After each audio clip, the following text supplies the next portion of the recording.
Assalamualaikum dan salam mufakat Johor. Bersama saya Arif Ani dalam edisi Buletin Selatan. Bagi meringankan permasalahan yang dihadapi rakyat semasa membuat pinjaman perumahan, sebuah institusi kewangan yang menguruskan skim sewa beli kediaman wajar diwujudkan. Menurut Menteri Besar Johor Datuk Muhammad Khalid Nordin, kerajaan negeri akan mengemukakan cadangan kepada kerajaan pusat bagi mewujudkan semula institusi kewangan berkenaan yang bertujuan memudahkan pembeli membuat pinjaman bagi memiliki rumah, khususnya rumah mampu milik. Melalui institusi kewangan itu juga, usaha menggalakkan agar lebih ramai golongan yang berpendapatan sederhana dan rendah mampu untuk memiliki kediaman sendiri.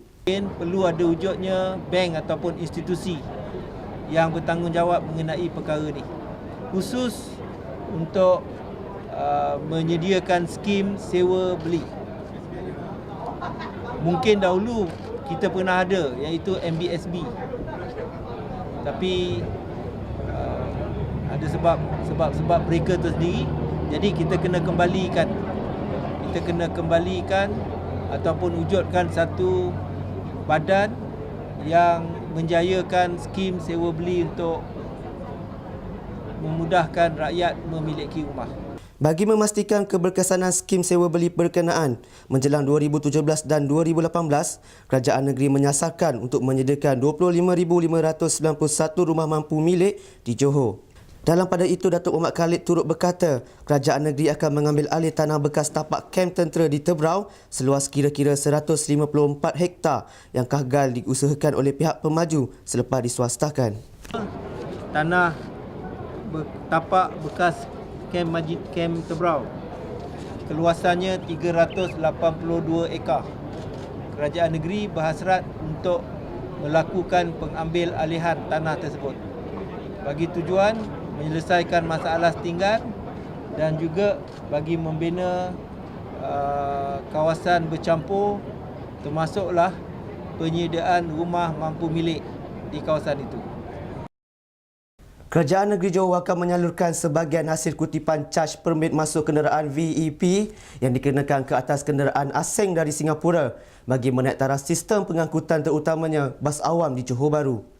Menteri Besar Johor Datuk Muhammad Khalid Nordin berkata, pihaknya akan memberi tumpuan bagi memperbaiki kemudahan pengangkutan awam khususnya di kawasan perumahan yang baru dibina. Dan kita akan gunakan hasil antaranya daripada bayaran kutipan VEP yang kita semua tahu, hanya tunggu masa saja daripada kerajaan pusat umumkan pelaksanaannya. Untuk kita gunakan tu sebahagiannya untuk memperbaiki kemudahan pengangkutan awam di Johor Bahru ini khususnya.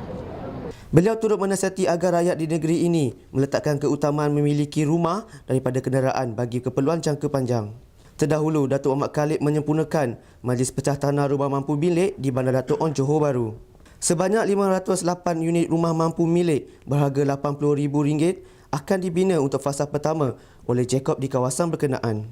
Jacob menerusi anak syarikatnya Johor Land Berhad menyasarkan untuk membina sejumlah 1,150 unit rumah mampu milik bagi tempoh 2013 hingga 2017. Turut hadir Presiden dan Ketua Pegawai Eksekutif Jacob, Datuk Kamaruzaman Abu Kasim dan Pengerusi Jawatankuasa Perumahan dan Kerajaan Tempatan Negeri, Datuk Abdul Latif Bandi.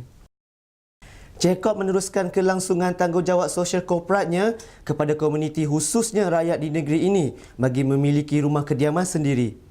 Menurut Presiden dan Ketua Eksekutif Jacob, Datuk Kamaruzaman Abu Kasim, selain pembinaan rumah mampu milik di Bandar Datuk On, Johor Land Berhad juga sedang membina 304 unit rumah kos rendah di Tampoi.